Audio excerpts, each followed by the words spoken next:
నిన్న ఇంద్రవెల్లిలో ముఖ్యమంత్రి మాట్లాడినటువంటి తీరును ముందుగా బీఆర్ఎస్ పార్టీ పక్షాన ఖండిస్తున్నాం. యావత్ తెలంగాణ సమాజం కూడా ఆయన వ్యాఖ్యల్ని అసహించుకుంటా ఉన్నది. రేవంత్ రెడ్డి అనేటటువంటి వ్యక్తి ఒక ముఖ్యమంత్రి స్థాయిలో ఉన్నటువంటి వ్యక్తి మాట్లాడాల్సినటువంటి మాటలు కావు అవి. ఆయన ముఖ్యమంత్రి అనేది మర్చిపోయి ఒక ముఠా మేస్త్రి లాగా, ఒక గుంపు మేస్త్రి లాగా ఇష్టం వచ్చినట్టుగా మాట్లాడుతున్నటువంటి తీరును ప్రజలు అసహించుకుంటున్నారు. ఇప్పుడే మా మాజీ మంత్రి జోగురామన్న గారు చెప్పినట్టుగా ఇంద్రవెల్లి పాపం 43 సంవత్సరాల కింద చేసింది ఎవరు? వందలాది మంది ఆదివాసీ బిడ్డల్ని పొట్టన పెట్టుకున్నది కాంగ్రెస్ పార్టీ.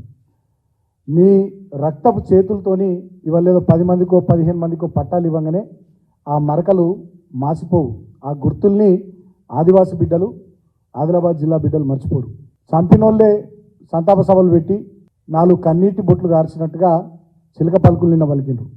ఇప్పటికైనా నేను ముఖ్యమంత్రిని ఒకటే మాట కోరుతా ఉన్నా, ఇప్పటికైనా ఆదివాసీ బిడ్డలకు సంబంధించి మీరు చేసినటువంటి పాపం ఇంద్రవెల్లిలో దాన్ని కడుక్కోవాలంటే మీ రాహుల్ గాంధీతో క్షమాపణ చెప్పేయాలి, మీ సోనియా గాంధీ గారితో క్షమాపణ చెప్పేయాలి, మీ మల్లికార్జున ఖర్గే గారితో క్షమాపణ చెప్పేయాలి.